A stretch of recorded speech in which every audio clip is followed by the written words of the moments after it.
ॐ श्री आदित्य हृदय स्तोत्रम्।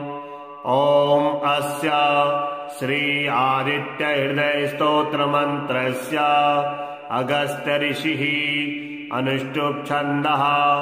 श्री आदित्य हृदय भूतो भगवान् ब्रह्मा देवता। ॐ बीजं रश्मिमतिरिति शक्तिः। ॐ तत्सवितुरित्यादि गात्री कीलकम्। निरस्ताशेष विघ्नतया ब्रह्म विद्या सिद्धौ सर्वत्र जय सिद्धौ च विनियोगः। ततो युद्ध परिश्रान्तं समरे चिन्तया स्थिताम्। रावणं चाग्रतो दृष्ट्वा युद्धाय समुपस्थितम्। दैवतैश्च समागम्य दृष्टुमभ्यागतो रणम्। उपगम्य ब्रवीद्रामगस्त्यो भगवान् तदा। राम राम महाबाहो शृणु गुह्यं सनातनम्। एं सर्वान् नरीन् वत्सा समरे विजयस्यसि। आदित्य हृदयं पुण्यं सर्वशत्रुविनाशनम्। जयावहं जपे नित्यम् अक्षयं परमं शिवम्। सर्वमङ्गलमाङ्गल्यं सर्वपापप्रणाशनम्। चिन्ताशोकप्रशमनम् आयुवर्धनमुत्तमाम्। रश्मिमन्तं समुद्यन्तं देवासुरनमस्कृताम्। पूज्यस्य विशस्वन्तं भास्करं भुवनेश्वरम्। सर्वदेवात्मको हेष तेजस्वी रश्मिभावनः। एष देवासुरगणा लोकान् पाति गभस्तिभिः। एष ब्रह्मा च विष्णुश्च शिवः स्कन्दा प्रजापतिः। महेन्द्रो धनदः कालो यमः सोमो हिमांपतिः। पितरो वशवो साध्या यशनो मरुतो मनुः। वायुर्वह्निः प्रजाप्राणा ऋतुकर्ता प्रभाकरः। आदित्यः सविता सूर्यः खगा पूषा गभस्तिमान्। सुवर्णसदृशो भानुर्हिरण्यरेता दिवाकरः। हरिदस्वा सहस्रार्ति सप्तसप्तैर्मरीचिमान्। तिमिरोन्मथनः शम्भुस्त्वष्टा मार्तण्डको शुभान्। हिरण्यगर्भा शिशिरस्तपनो भास्करो रविः।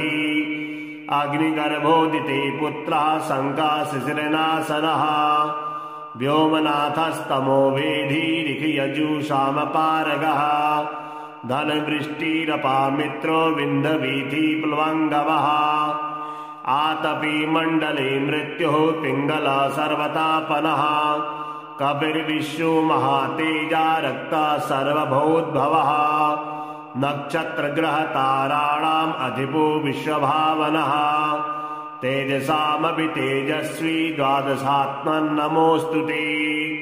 नमः पूर्वाय गिरये पश्चिमायाद्रये नमः। ज्योतिर्गणानां पतये दीनाधिपतये नमः। जयाय जयभद्राय हरश्वाय नमो नमः। नमो नमः सहस्रांशो आदित्याय नमो नमः। नवाग्राय वीराय सारंगाय नमो नमः।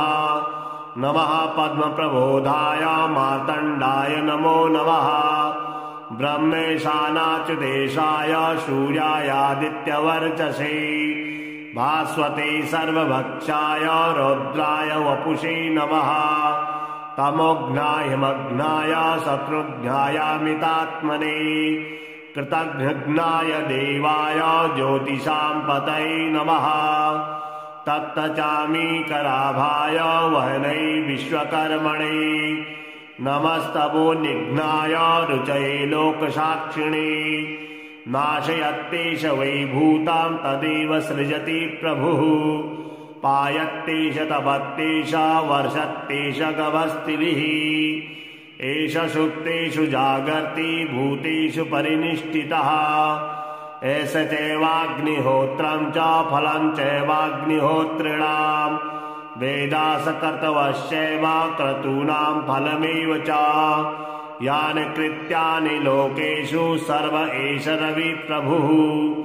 एनमापत्सु पृच्छेषु कान्तारेषु भयेषु च।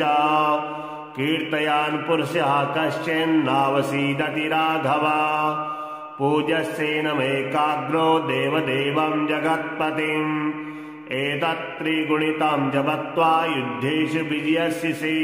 विंशणे महाबाहो रावणं त्वं जहिष्यसि एवमुक्ता ततो ग्यस्तो जगाम स यथा गताम् एतच्छ्रुत्वा महातेजा नष्टशोको भवत्तदा धारयामास सुप्रीतो राघवः प्रयात्मवान् आदित्यां प्रेक्ष्य बत्वा तु परं हर्षमवाप्नवान् चिराच्यम शुचिर्भूत्वा धनुरादाय वीर्यवान् वणं प्रेक्ष्य हस्तात्मा युद्धाय समुपागमत् सर्वयत्नेन महता वदे तस्य धृतो भवत् अथ रविर्वदन् निरीक्ष्य रामं मुदितमना परमं प्रहस्यमाणः निशिचरपतिसंशयं विदित्वा सुरगणमध्यगतो वचस्त्वरीति ततो युद्धपरिश्रान्तां समरे चिन्तया स्थिताम् रावणं चाग्रतो दृष्ट्वा युद्धाय समुपस्थिताम् दैवतस्य समागम्य दृष्टुमभ्यागतो रणम् उपगम्य ब्रवीद्रामगस्त्यो भगवान् तदा राम राम महाबाहो शृणु गुह्यं सनातनाम् एं सर्वान् नरीन् वत्सा समरे विजयस्यसि आदित्यहृदयं पुण्यं सर्वशत्रुविनाशनम् जयावहं जपे नित्यम् अक्षयं परमं शिवम् सर्वमङ्गलमाङ्गल्यं सर्वपापप्रणाशनम् चिन्ताशोकप्रशमनम् आयुवर्धनमुत्तमाम् रश्मिमन्तां समुद्यन्तां देवासुरनमस्कृताम् पूज्यस्य विशस्वन्तां भास्करं भुवनेश्वरम् सर्वदेवात्मको हेश तेजस्वी रश्मिभावनः एष देवासुरगणा लोकान् पाति गभस्तिभिः एष ब्रह्मा च विष्णुश्च शिवस्कन्दा प्रजापतिः महेन्द्रो धनदः कालो यमः सोमो हिमांपतिः पितरो वशवो साध्या यशनो मरुतो मनुः वायुर्वह्निः प्रजाप्राणा ऋतुकर्ता प्रभाकरः आदित्यः सविता सूर्यः खगा पूषा गभस्तिमान् सुवर्णसदृशो भानुर्हिरण्यरेता दिवाकरः हरिदस्वा सहस्रार्ति सप्तसप्तैर्मरीचिमान् तिमिरोन्मथनः शम्भुस्त्वष्टा मार्तण्डको शुभान् हिरण्यगर्भा शिशिरस्तपनो भास्करो रविः अग्निगर्भोदिते पुत्रः शङ्काशिशिरनाशनः व्योमनाथस्तमो वेधीरिखयजुषामपारगः धनवृष्टिरपामित्रो विन्ध्यवीथिप्लवङ्गवः आतपी मण्डले मृत्युः पिङ्गलः सर्वतापनः कपिर्विश्वो महातेजा रक्तः सर्वभूद्भवः नक्षत्रग्रहताराणाम् अधिपो विश्वभावनः तेजसामपि तेजस्वी द्वादशात्मन्नमोऽस्तु ते नमः पूर्वाय गिरये पश्चिमायाद्रये नमः ज्योतिर्गणानां पतये दीनाधिपतये नमः जयाय जयभद्राय हरश्वाय नमो नमः नमो नमः सहस्रांशो आदित्याय नमो नमः नवाग्राय वीराय सारंगाय नमो नमः नमः पद्मप्रबोधाय मार्तण्डाय नमो नमः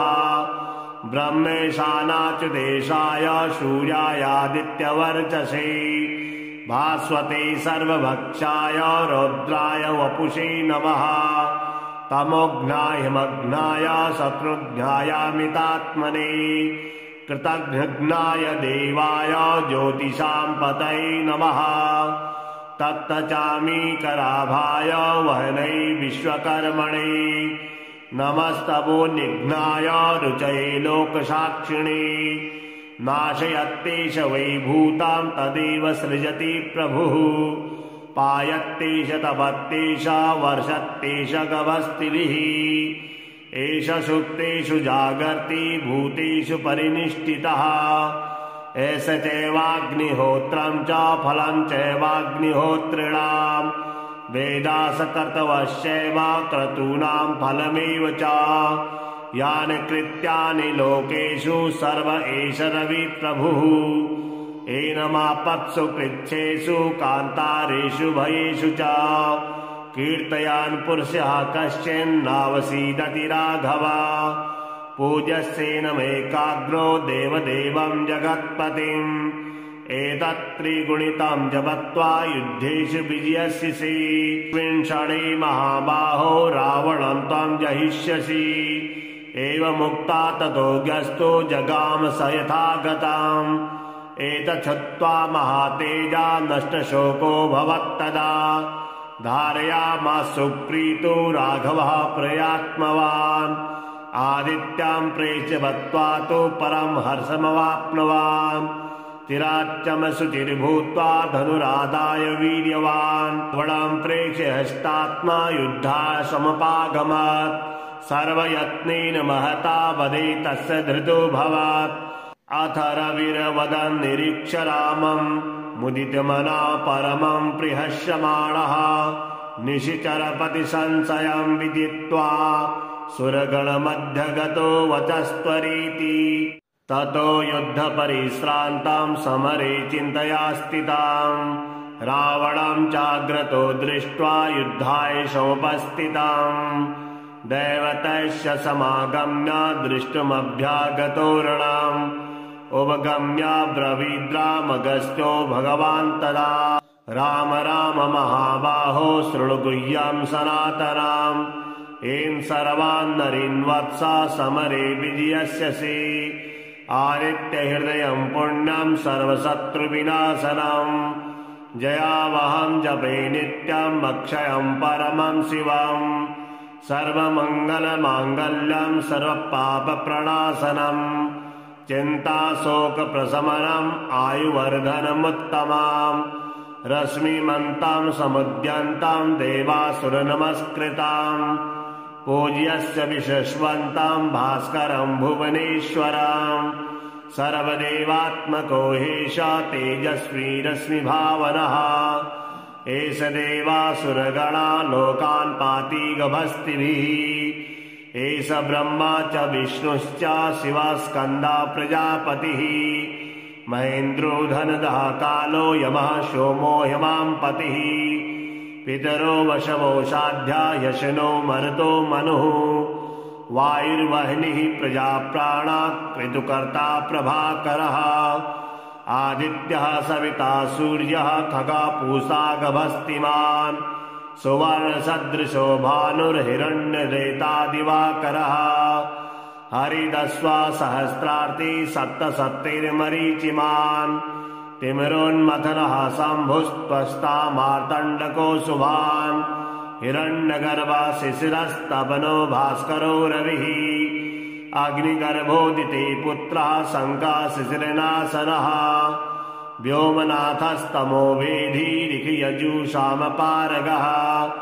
धनवृष्टिरपामित्रो विन्ध्यवीथिप्लवङ्गवः आतपी मण्डले मृत्युः पिङ्गला सर्वतापनः कपिर्विश्वो महातेजा रक्ता सर्वभूद्भवः नक्षत्रग्रहताराणाम् अधिपो विश्वभावनः तेजसामपि तेजस्वी द्वादशात्मन्नमोऽस्तु ते नमः पूर्वाय गिरये पश्चिमायाद्रये नमः ज्योतिर्गणानां पतये दीनाधिपतये नमः जयाय जयभद्राय हरश्वाय नमो नमः नमो नमः सहस्रांशो आदित्याय नमो नमः नवाग्राय वीराय सारंगाय नमो नमः नमः पद्मप्रबोधाय मार्तण्डाय नमो नमः ब्रह्मेशानाच्युतेशाय सूर्यायादित्यवर्चसे भास्वते सर्वभक्षाय रौद्राय वपुषे नमः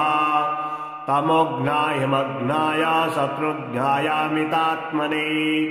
कृतघ्नाय देवाय ज्योतिषां पतये नमः तप्तचामीकराभाय वहनै विश्वकर्मणे नमस्तवो निघ्नाय रुचये लोकसाक्षिणे नाशयत्तेष वै भूतां तदेव सृजति प्रभुः पायत्तेष तपत्तेष वर्षत्तेष गभस्तिभिः एष सुप्तेषु जागर्ति भूतेषु परिनिष्ठितः एष चैवाग्निहोत्रं च फलं चैवाग्निहोत्रिणां वेदासकर्तवश्चैव क्रतूनां फलमेव च यानि कृत्यानि लोकेषु सर्व एष रविप्रभुः एनमापत्सु पृच्छेषु कान्तारेषु भयेषु च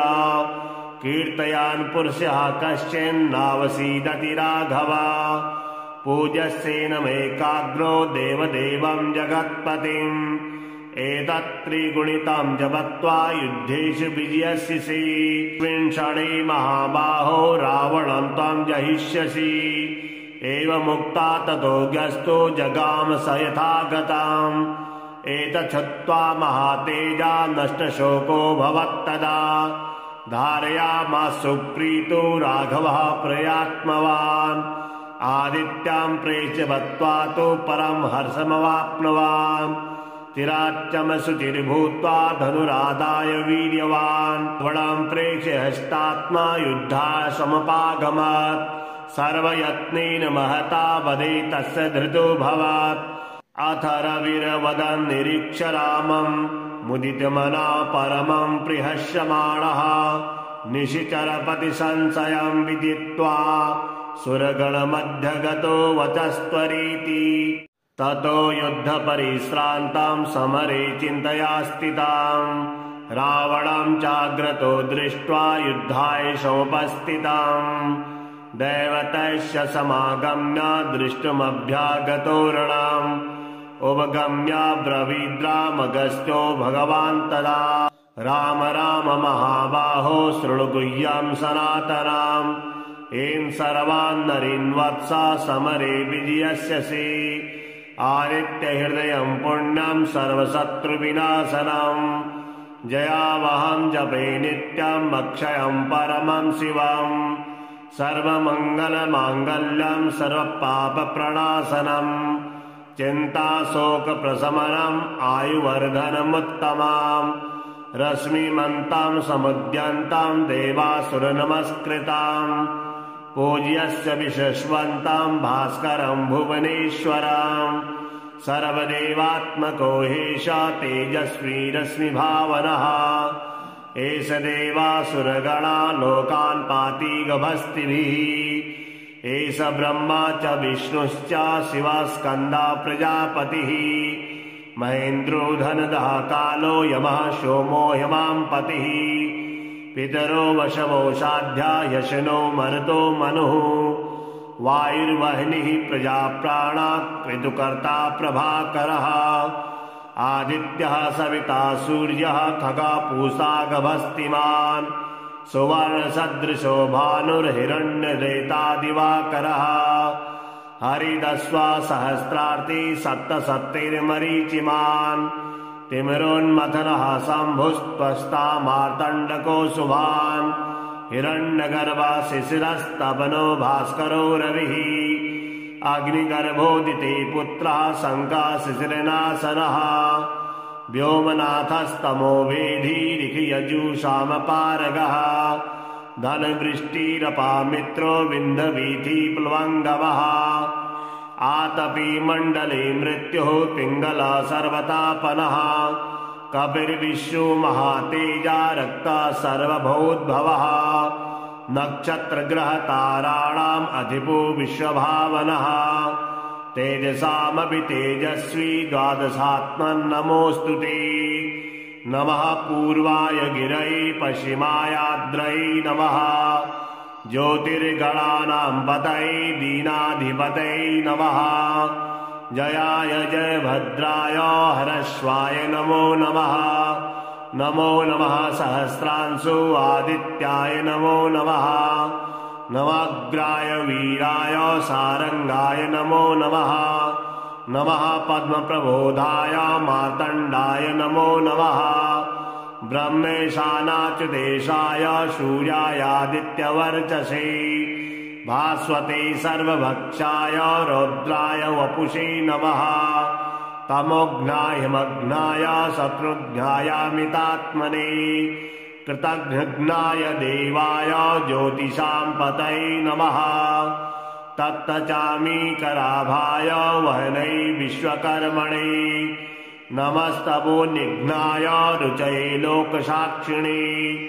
नाशयत्तेष वैभूतां तदेव सृजति प्रभुः पायत्तेष तपत्तेष वर्षत्तेष गभस्तिभिः एष सुप्तेषु जागर्ति भूतेषु परिनिष्ठितः एष चैवाग्निहोत्रं च फलं चैवाग्निहोत्रिणां वेदासकर्तवश्चैव क्रतूनां फलमेव च यानि कृत्यानि लोकेषु सर्व एष रविप्रभुः एनमापत्सु पृच्छेषु कान्तारेषु भयेषु च कीर्तयान् पुरुषः कश्चिन्नावसीदति राघव पूज्यस्येनमेकाग्रो देवदेवं जगत्पतिम् एतत्त्रिगुणितं जपत्वा युद्धेषु विजयस्यसि विंशणे महाबाहो रावणं त्वं जहिष्यसि एवमुक्ता ततो ग्यस्तो जगाम स यथा गताम् एतच्छ्रुत्वा महातेजा नष्टशोको भवत्तदा धारयामास सुप्रीतो राघवः प्रयात्मवान् आदित्यां प्रेक्ष्य बत्वा तु परं हर्षमवाप्नुवान् तिराच्चमसुचिर्भूत्वा धनुरादाय वीर्यवान् वणं प्रेक्ष्य हस्तात्मा युद्धाय समुपागमत् सर्वयत्नेन महता वदे तस्य धृतो भवत् अथ रविर्वदन् निरीक्ष्य रामं मुदितमना परमं प्रहस्यमाणः निशिचरपति संशयं विदित्वा सुरगणमध्यगतो वचस्त्वरीति ततो युद्धपरिश्रान्तां समरे चिन्तया स्थितां रावणं चाग्रतो दृष्ट्वा युद्धाय समुपस्थिताम् दैवतस्य समागम्य दृष्टुमभ्यागतो रणम् उपगम्य ब्रवीद्रामगस्त्यो भगवान् तदा राम राम महाबाहो शृणु गुह्यं सनातनाम् एं सर्वान् नरीन् वत्सा समरे विजयस्यसि आदित्यहृदयं पुण्यं सर्वशत्रुविनाशनम् जयावहं जपे नित्यम् अक्षयं परमं शिवम् सर्वमङ्गलमाङ्गल्यं सर्वपापप्रणाशनम् चिन्ताशोकप्रशमनम् आयुवर्धनमुत्तमाम् रश्मिमन्तां समुद्यन्तां देवासुरनमस्कृताम् पूज्यस्य विशस्वन्तां भास्करं भुवनेश्वरम् सर्वदेवात्मको हेष तेजस्वी रश्मिभावनः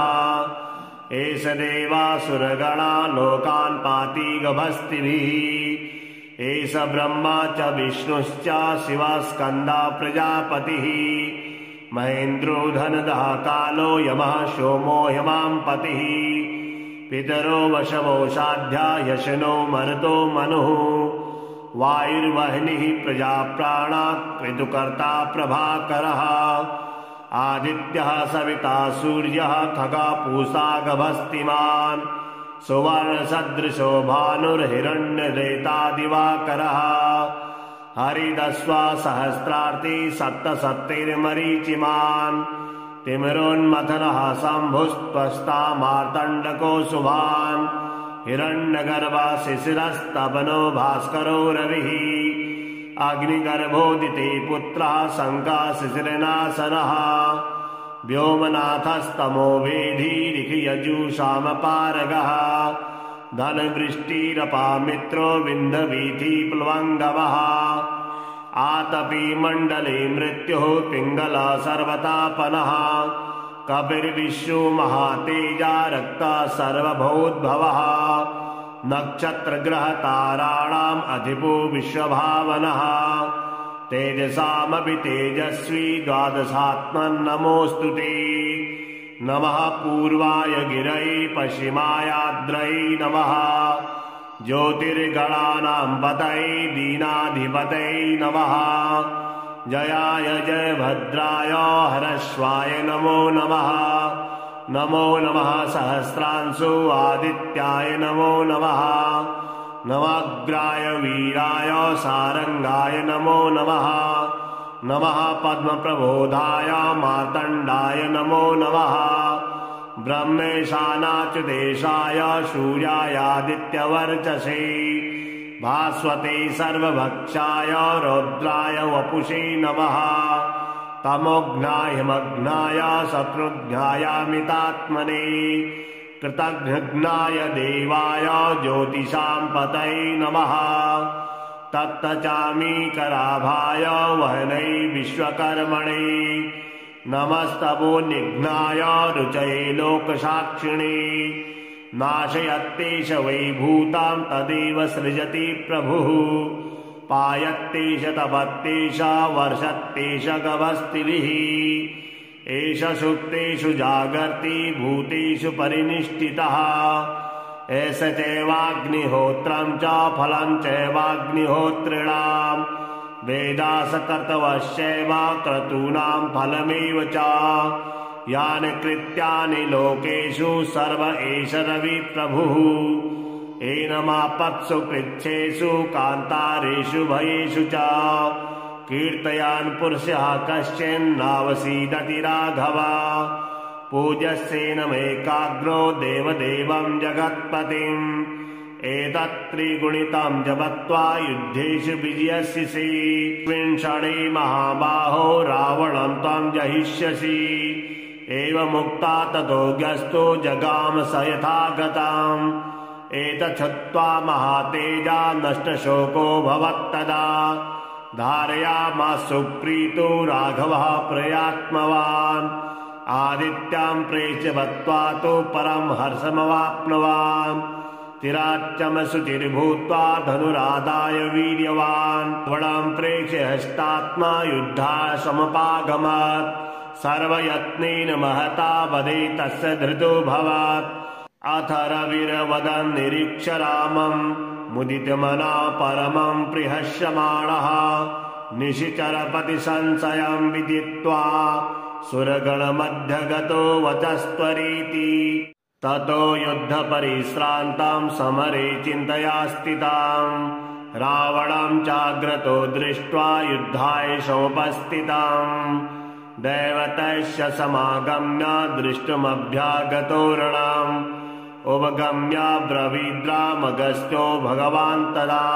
राम राम महाबाहो शृणु गुह्यं सनातनाम् एं सर्वान् नरीन् वत्स समरे विजयस्यसि आदित्यहृदयं पुण्यं सर्वशत्रुविनाशनम् जयावहं जपे नित्यं अक्षयं परमं शिवम् सर्वमङ्गलमाङ्गल्यं सर्वपापप्रणाशनम् चिन्ताशोकप्रशमनम् आयुवर्धनमुत्तमाम् रश्मिमन्तां समुद्यन्तां देवासुरनमस्कृताम् पूज्यस्य विशस्वन्तां भास्करं भुवनेश्वरम् सर्वदेवात्मको हेष तेजस्वी रश्मिभावनः एष देवासुरगणा लोकान् पाति गभस्तिभिः एष ब्रह्मा च विष्णुश्च शिवस्कन्दा प्रजापतिः महेन्द्रो धनदः कालो यमः सोमो हिमांपतिः पितरो वशवो साध्या यशनो मरुतो मनुः वायुर्वह्निः प्रजाप्राणा ऋतुकर्ता प्रभाकरः आदित्यः सविता सूर्यः खगा पूषा गभस्तिमान् सुवर्णसदृशो भानुर्हिरण्यरेता दिवाकरः हरिदस्वा सहस्रार्ति सप्तसप्तैर्मरीचिमान् तिमिरोन्मथनः शम्भुस्त्वष्टा मार्तण्डको शुभान्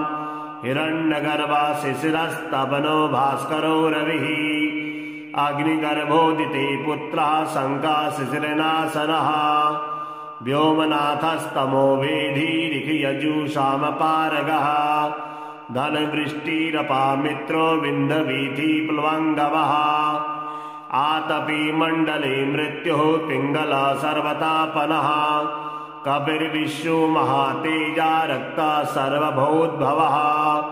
नक्षत्रग्रहताराणाम् अधिपो विश्वभावनः तेजसामपि तेजस्वी द्वादशात्मन् नमोऽस्तु ते नमः पूर्वाय गिरये पश्चिमायाद्रये नमः ज्योतिर्गणानां पतये दीनाधिपतये नमः जयाय जयभद्राय हरश्वाय नमो नमः नमो नमः सहस्रांशु आदित्याय नमो नमः नवाग्राय वीराय सारंगाय नमो नमः नमः पद्मप्रबोधाय मार्तण्डाय नमो नमः ब्रह्मेशानाच्युतेशाय सूर्यायादित्यवर्चसे भास्वते सर्वभक्षाय रौद्राय वपुषे नमः तमोघ्नाय हिमघ्नाय शत्रुघ्नायामितात्मने कृतघ्नाय देवाय ज्योतिषां पतये नमः तप्तचामीकराभाय वहनै विश्वकर्मणे नमस्तपोनिघ्नाय रुचये लोकसाक्षिणे नाशयत्तेष वैभूतां तदेव सृजति प्रभुः पायत्तेष तपत्तेष वर्षत्तेष गभस्तिभिः एष सुप्तेषु जागर्ति भूतेषु परिनिष्ठितः एष चैवाग्निहोत्रं च फलं चैवाग्निहोत्रिणां वेदासकर्तवश्चैव क्रतूनां फलमेव च यानि कृत्यानि लोकेषु सर्व एष रविप्रभुः एनमापत्सु पृच्छेषु कान्तारेषु भयेषु च कीर्तयान् पुरुषः कश्चिन्नावसीदति राघव पूज्यस्येनमेकाग्रो देवदेवं जगत्पतिम् एतत्त्रिगुणितं जपत्वा युद्धेषु विजयस्यसि विंशणे महाबाहो रावणं त्वं जहिष्यसि एवमुक्ता ततो व्यस्तो जगाम स यथागतम् एतच्छ्रुत्वा महातेजा नष्टशोको भवत्तदा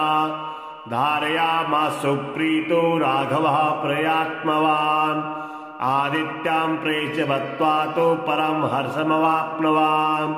चिराच्चमशुचिर्भूत्वा धनुरादाय वीर्यवान् वणं प्रेक्ष्य हस्तात्मा युद्धाय समुपागमत् सर्वयत्नेन महता वदे तस्य धृतो भवत् अथ रविर्वदन् निरीक्ष्य रामं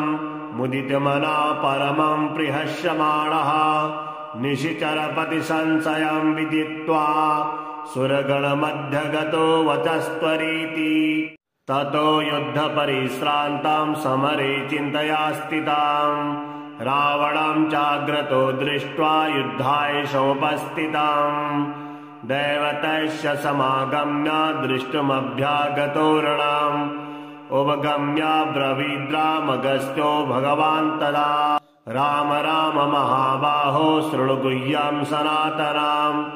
एन् सर्वान् नरीन् वत्सा समरे विजयस्यसि आदित्यहृदयं पुण्यं सर्वशत्रुविनाशनम् जयावहं जपे नित्यम् अक्षयं परमं शिवम् सर्वमङ्गलमाङ्गल्यं सर्वपापप्रणाशनम् चिन्ताशोकप्रशमनम् आयुवर्धनमुत्तमाम् रश्मिमन्तां समुद्यन्तां देवासुरनमस्कृताम् पूज्यस्य विशस्वन्तां भास्करं भुवनेश्वरम् सर्वदेवात्मको हेष तेजस्वी रश्मिभावनः एष देवासुरगणा लोकान् पाति गभस्तिभिः एष ब्रह्मा च विष्णुश्च शिवस्कन्दा प्रजापतिः महेन्द्रो धनदः कालो यमः सोमो हिमांपतिः पितरो वशवो साध्या यशनो मरुतो मनुः वायुर्वह्निः प्रजाप्राणा ऋतुकर्ता प्रभाकरः आदित्यः सविता सूर्यः खगा पूषा गभस्तिमान् सुवर्णसदृशो भानुर्हिरण्यरेता दिवाकरः हरिदस्वा सहस्रार्ति सप्तसप्तैर्मरीचिमान् तिमिरोन्मथनः शम्भुस्त्वष्टा मार्तण्डको शुभान् हिरण्यगर्भा शिशिरस्तपनो भास्करो रविः अग्निगर्भोदिते पुत्रः शङ्काशिशिरनाशनः व्योमनाथस्तमो वेधीरिखयजुषामपारगः धनवृष्टिरपामित्रो विन्ध्यवीथि प्लवङ्गवः आतपी मण्डले मृत्युः पिङ्गला सर्वतापनः कपिर्विश्वो महातेजा रक्ता सर्वभूद्भवः नक्षत्रग्रहताराणाम् अधिपो विश्वभावनः तेजसामपि तेजस्वी द्वादशात्मन्नमोऽस्तु ते नमः पूर्वाय गिरये पश्चिमायाद्रये नमः ज्योतिर्गणानां पतये दीनाधिपतये नमः जयाय जयभद्राय हरश्वाय नमो नमः नमो नमः सहस्रांशु आदित्याय नमो नमः नवाग्राय वीराय सारंगाय नमो नमः नमः पद्मप्रबोधाय मार्तण्डाय नमो नमः ब्रह्मेशानाच्युतेशाय सूर्यायादित्यवर्चसे भास्वते सर्वभक्षाय रौद्राय वपुषे नमः तमोघ्नाय हिमघ्नाय शत्रुघ्नायामितात्मने कृतघ्नाय देवाय ज्योतिषां पतये नमः तप्तचामीकराभाय वहनै विश्वकर्मणे नमस्तपोनिघ्नाय रुचये लोकसाक्षिणे नाशयत्तेष वैभूतां तदेव सृजति प्रभुः पायत्तेष तपत्तेष वर्षत्तेष गभस्तिभिः एष सुप्तेषु जागर्ति भूतेषु परिनिष्ठितः एष चैवाग्निहोत्रं च फलं चैवाग्निहोत्रिणां वेदासकर्तवश्चैव क्रतूनां फलमेव च यानि कृत्यानि लोकेषु सर्व एष रविप्रभुः एनमापत्सु पृच्छेषु कान्तारेषु भयेषु च कीर्तयान् पुरुषः कश्चिन्नावसीदति राघव पूज्यस्येनमेकाग्रो देवदेवं जगत्पतिम् एतत्त्रिगुणितं जपत्वा युद्धेषु विजयस्यसि विंशणे महाबाहो रावणं त्वं जहिष्यसि एवमुक्ता ततो ग्यस्तो जगाम स यथा गताम् एतच्छ्रुत्वा महातेजा नष्टशोको भवत्तदा धारयामास सुप्रीतो राघवः प्रयात्मवान् आदित्यां प्रेक्ष्य बत्वा तु परं हर्षमवाप्नुवान् चिराच्चमसुचिर्भूत्वा धनुरादाय वीर्यवान् वणं प्रेक्ष्य हस्तात्मा युद्धाय समपागमत् सर्वयत्नेन महता वदे तस्य धृतो भवत् अथ रविर्वदन् निरीक्ष्य रामम् मुदितमना परमं प्रहस्यमाणः निशिचरपति संशयं विदित्वा सुरगणमध्यगतो वचस्त्वरीति ततो युद्धपरिश्रान्तां समरे चिन्तया स्थितां रावणं चाग्रतो दृष्ट्वा युद्धाय समुपस्थिताम् दैवतैश्च समागम्य दृष्टुमभ्यागतो रणम् उपगम्य ब्रवीद्रामगस्त्यो भगवान् तदा राम राम महाबाहो शृणु गुह्यं सनातनाम् एन् सर्वान् नरीन् वत्सा समरे विजयस्यसि आदित्यहृदयं पुण्यं सर्वशत्रुविनाशनम् जयावहं जपे नित्यम् अक्षयं परमं शिवम् सर्वमङ्गलमाङ्गल्यं सर्वपापप्रणाशनम् चिन्ताशोकप्रशमनम् आयुवर्धनमुत्तमाम् रश्मिमन्तां समुद्यन्तां देवासुरनमस्कृताम् पूज्यस्य विशस्वन्तां भास्करं भुवनेश्वरम् सर्वदेवात्मको हेष तेजस्वी रश्मिभावनः एष देवासुरगणा लोकान् पाति गभस्तिभिः एष ब्रह्मा च विष्णुश्च शिवस्कन्दा प्रजापतिः महेन्द्रो धनदः कालो यमः सोमो हिमांपतिः पितरो वशवो साध्या यशनो मरुतो मनुः वायुर्वह्निः प्रजाप्राणा ऋतुकर्ता प्रभाकरः आदित्यः सविता सूर्यः खगा पूषा गभस्तिमान् सुवर्णसदृशो भानुर्हिरण्यरेता दिवाकरः हरिदस्वा सहस्रार्ति सप्तसप्तैर्मरीचिमान् तिमिरोन्मथनः शम्भुस्त्वष्टा मार्तण्डको शुभान् हिरण्यगर्भः शिशिरस्तपनो भास्करो रविः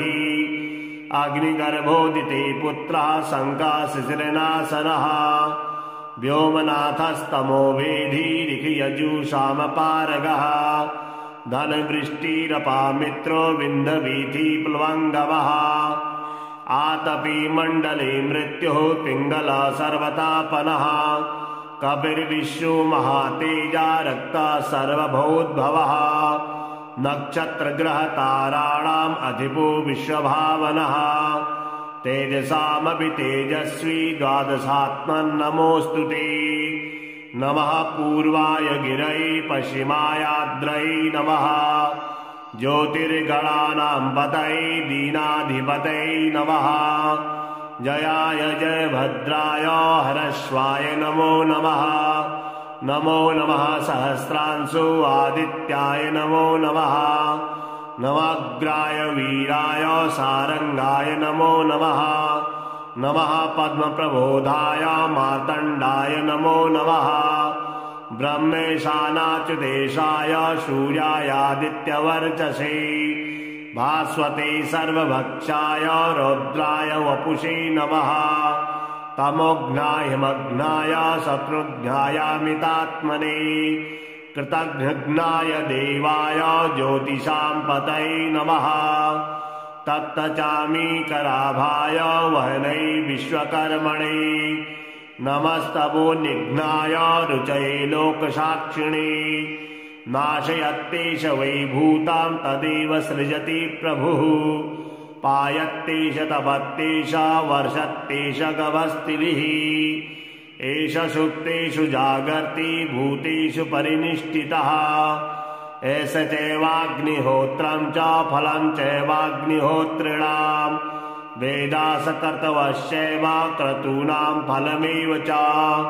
यानि कृत्यानि लोकेषु सर्व एष रविप्रभुः